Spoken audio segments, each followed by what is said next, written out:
Breaking Montecito, California. Multiple longtime staff at Prince Harry and Meghan Markle's Montecito estate were abruptly dismissed this week with no severance or explanation, signaling a rapid dismantling rather than routine restructuring. Black SUVs and security changes have fueled speculation that the property is being prepared for sale. The trigger. Prince William has reportedly refused to authorize any financial bailout, instructing Harry to sell the house. Following an insurance non-renewal that placed the mortgage in technical default, Harry sought emergency funding from the Duchy of Cornwall and was denied. Financial audits reportedly show the estate is a $2 million per year liability with no income potential. Local brokers now confirm the property is being quietly marketed below $13 million for a fast sale. All right, so buckle up because we're about to dive deep into what might be the biggest unraveling in celebrity history. And I'm not exaggerating. We're talking about Harry and Meghan, the couple who literally walked away from the British monarchy, promising us they were going to build this incredible independent empire. Well, guess what? That empire might be built on quicksand, and the cracks, they're not just showing anymore, they're gaping wide open. So let's start with the elephant in the room. Tyler Perry. Yeah, that Tyler Perry, the billionaire media mogul who everyone thought was just being this generous saint when he opened his doors to Harry and Meghan back in 2020. Remember that? They just fled the UK, spent like 5 minutes in Canada, and then boom, they're in Tyler's Beverly Hills mansion. Security provided, privacy guaranteed, the whole works. At the time, everyone was applauding Tyler for being such a stand-up guy, right? But here's what nobody was talking about then and what everyone's whispering about now. That wasn't just hospitality. That was the beginning of a financial entanglement that's now threatening to blow up everything Harry and Meghan have tried to build. Because according to multiple sources, insiders who actually know what's going on behind those Montecito gates, Tyler Perry didn't just give them a place to stay, he gave them money.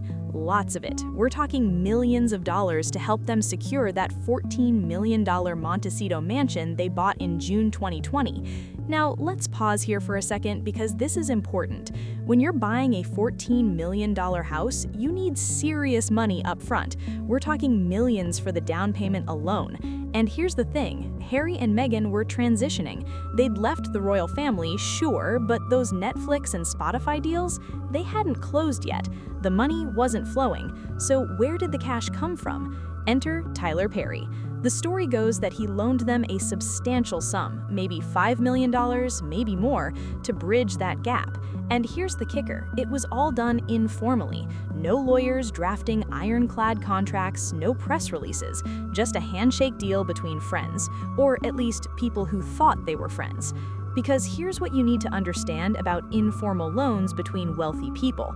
They're built on trust. They're built on the understanding that when someone does you a massive favor, you honor it, you communicate, you make payments, you show respect. And according to the rumors that are now spreading through Hollywood like wildfire, that's exactly what didn't happen. Sources are saying that repayments started to slow down. Then they stopped altogether. Phone calls went unreturned, text messages ignored, and suddenly Tyler Perry, the guy who'd been painted as this benevolent godfather figure, found himself in the position of being a creditor chasing down a debt. And nobody, I mean nobody, especially not a billionaire with Tyler Perry's reputation, wants to be in that position. So why would he threaten legal action? I mean, the man's worth over $1 billion. He doesn't need the money, right? But that's exactly the point. It's not about the money. It's about respect. It's about principle. When you borrow millions from someone and then ghost them, you're not just failing to pay back a loan. You're disrespecting them. You're treating them like they don't matter. And that's when things turn ugly. The word on the street is that Tyler Perry gave them multiple warnings, quiet conversations, private messages, chances to make things right before everything went public. But when those warnings were ignored, that's when the ultimatum came down. Pay up or we're going to court.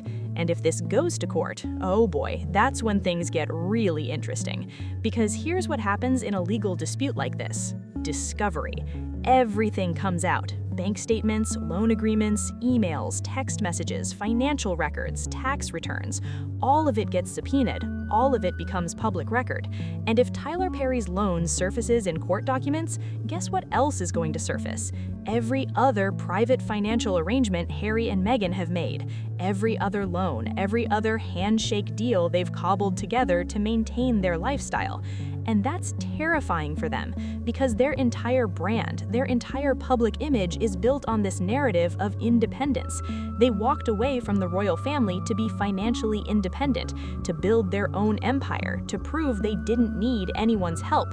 But if it turns out that independence was funded by borrowed money from multiple sources, the whole story collapses, the narrative crumbles, and suddenly they're not brave pioneers, they're just two people who were living beyond their means.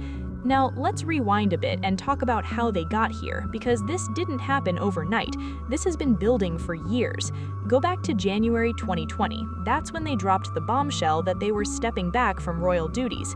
They wanted to be financially independent, they said.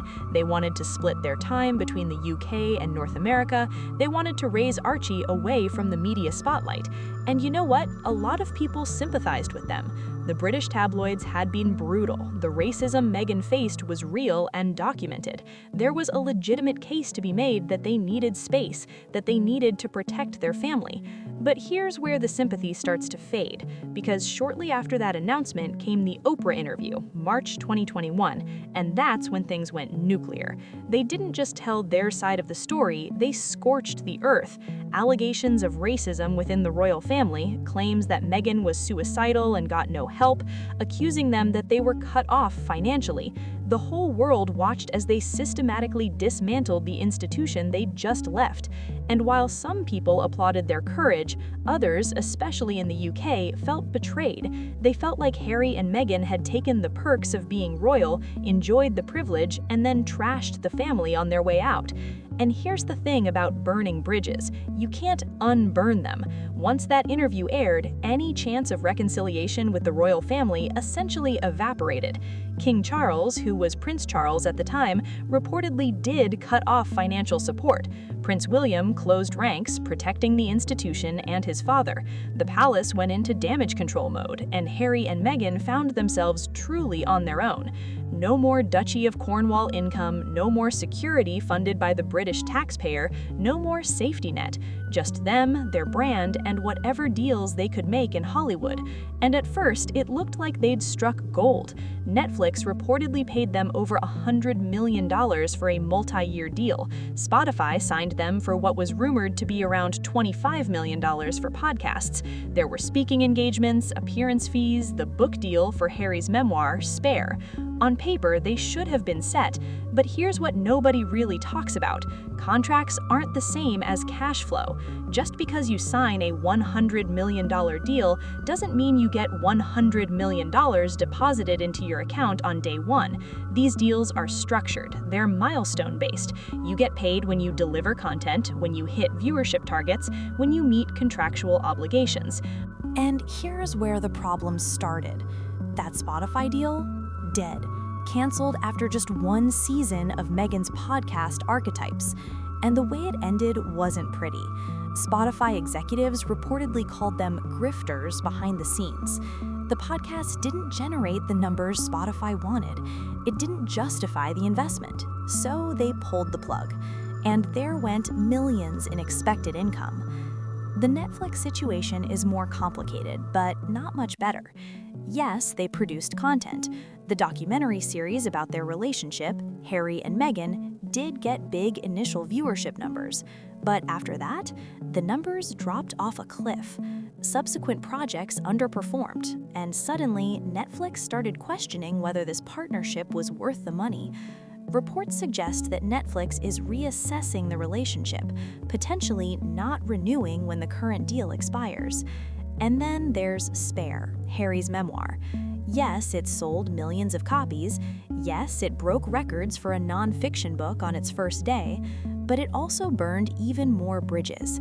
Harry went after his family in ways that shocked even people who'd been sympathetic to him. Private conversations with his father and brother published for the world to read. Family conflicts aired publicly. Grievances spelled out in excruciating detail. The book made money, sure, but it also isolated them even further. Because here's what Harry and Meghan seem to have miscalculated. They thought their story was their biggest asset. They thought that by sharing their truth, by exposing the royal family, they would maintain public interest and sympathy. But there's a limit to how many times you can tell the same story. There's a limit to how much people want to hear you complain about your problems when you're living in a $14 million mansion. Public sentiment started to shift. The endless revelations started to feel like revenge rather than transparency. The constant grievances started to feel like entitlement rather than justified anger. And Hollywood, which had initially welcomed them with open arms, started to back away. Because Hollywood is a business, and businesses don't invest in people who come across as difficult, ungrateful, or unable to move on. So by 2024, the money started drying up. Those big streaming deals weren't generating the expected returns. Speaking engagements were becoming fewer and further between. The brand wasn't as hot as it once was. And suddenly, Harry and Meghan found themselves in a position they probably never imagined. They were cash-strapped. Now, when I say cash-strapped, I don't mean they're broke. They're not living in poverty. But when you have a $14 million mortgage, property taxes that run into hundreds of thousands of dollars annually, security costs that reportedly exceed $2 million a year, staff salaries, travel expenses, and the general cost of maintaining a celebrity lifestyle, you need consistent, substantial income. And that income was no longer as reliable as it once was. That's when those informal loans, like the one from Tyler Perry, become a problem. Because when you borrowed that money, you assumed the cash flow would be there to pay it back. You assumed your Netflix deal would keep printing money. You assumed your Spotify podcast would be a massive hit. You assumed your brand would only grow stronger.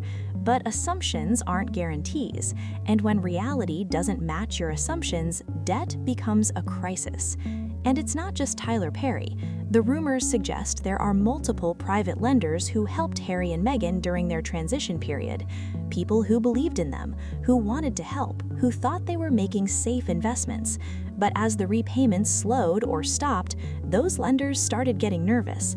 And when one lender threatens legal action, all the others start paying attention, because nobody wants to be the last one in when someone's finances are imploding. This is how financial avalanches start. One person breaks the silence. One person says, "Enough, I want my money back." And suddenly, everyone else realizes they should be doing the same thing. It's like a bank run, except instead of depositors lining up to withdraw their savings, it's lenders lining up to demand repayment. And once that starts, it's almost impossible to stop. Now, let's talk about Archwell, their foundation, because this is where the financial picture gets even messier. Archwell was supposed to be their big philanthropic venture, their way of making a positive impact on the world.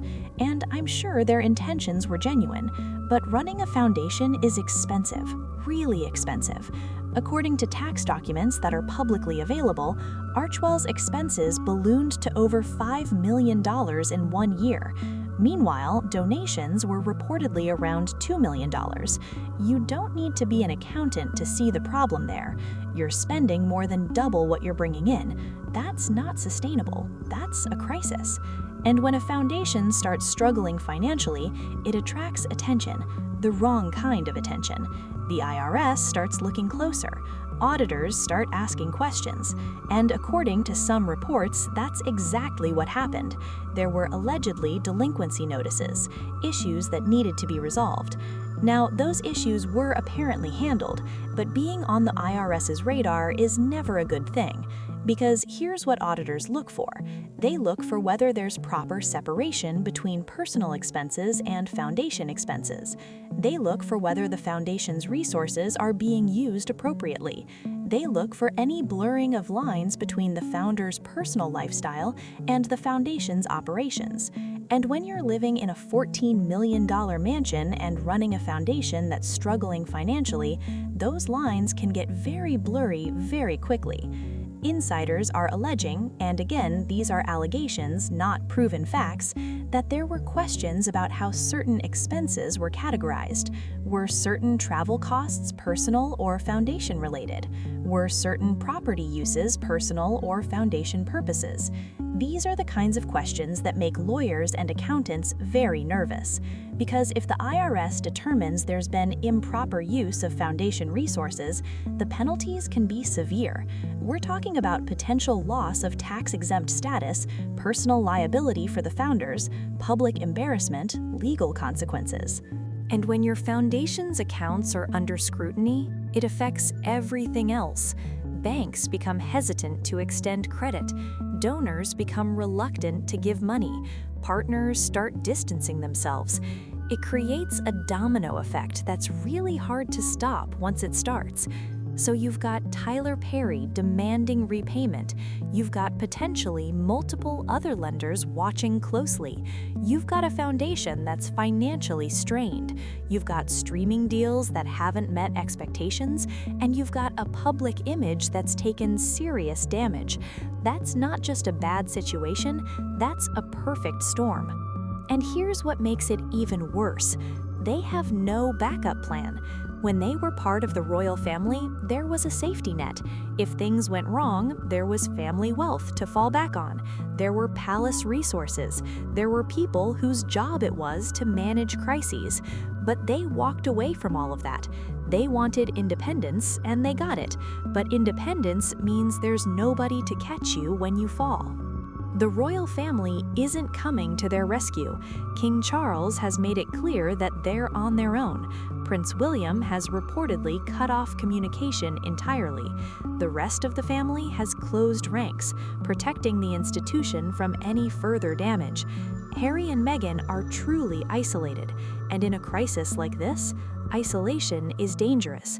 Because when you're facing financial pressure from multiple directions, you need options. You need people you can call. You need relationships you can leverage. But when you've burned bridges with your family, alienated potential allies in Hollywood, and created a reputation for being difficult to work with, your options become very limited. So what are their options now? Well, they could try to sell assets, jewelry, maybe some investments, anything liquid they can convert to cash quickly. There are reports that they're doing exactly that, reviewing everything they own to see what can be sold. But that's not a long-term solution. That's a band-aid on a bullet wound. They could try to settle with Tyler Perry and any other lenders quietly behind closed doors, pay what they can, negotiate payment plans, do whatever it takes to avoid court. Because once this goes to court, it's over. The discovery process will expose everything, and their carefully crafted public image will be shredded. They could try to pivot their brand, find new revenue streams, reinvent themselves. But that's easier said than done. The market for Harry and Meghan content is pretty saturated at this point. People are tired of hearing the same stories, and their reputation for airing grievances and burning bridges makes them a risky investment for potential partners.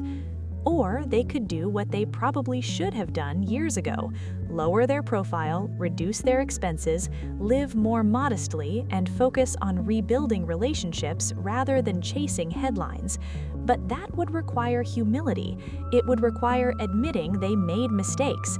And based on everything we've seen, that doesn't seem to be in their playbook. The truth is, they're in a position where there are no good options, only less bad ones, and the clock is ticking. Tyler Perry isn't going to wait forever. Other lenders aren't going to wait forever.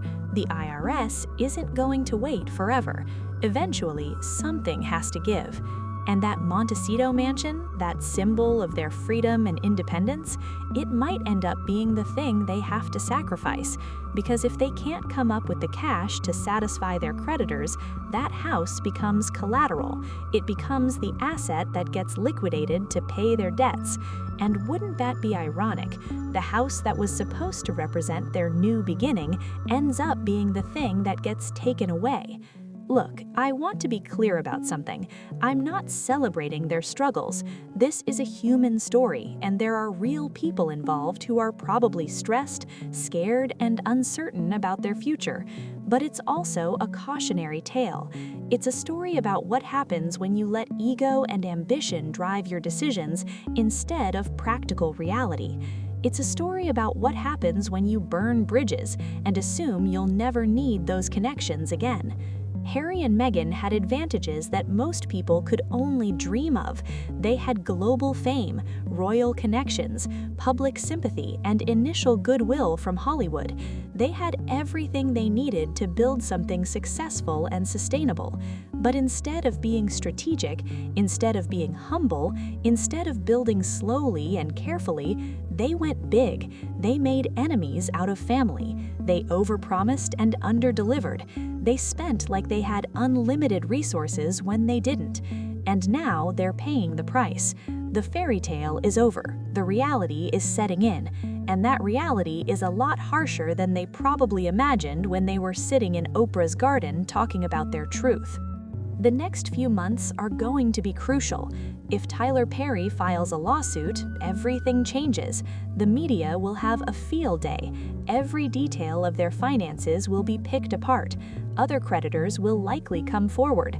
The whole house of cards could collapse. If they manage to settle quietly, they might be able to salvage something. But even then, the damage is done. The rumors are out there, the questions about their finances are being asked, and in Hollywood, perception is everything. Once people start questioning whether you're financially stable, whether you can be trusted, whether you're worth investing in, it's really hard to change that narrative. So what's the lesson here? Maybe it's that independence isn't free. Maybe it's that burning bridges has consequences. Maybe it's that you can't build a sustainable empire on borrowed money and borrowed time. Or maybe it's just that sometimes the fairy tale ending you're chasing was an illusion all along. Whatever happens next, one thing's for sure. Harry and Meghan's story is far from over, but the chapter they're in now, it's a lot darker than the one they thought they were writing. And that Montecito mansion, sitting there behind those gates with its roses and ocean views, it's not a palace. It's a reminder that everything comes with a price, and eventually that price has to be paid.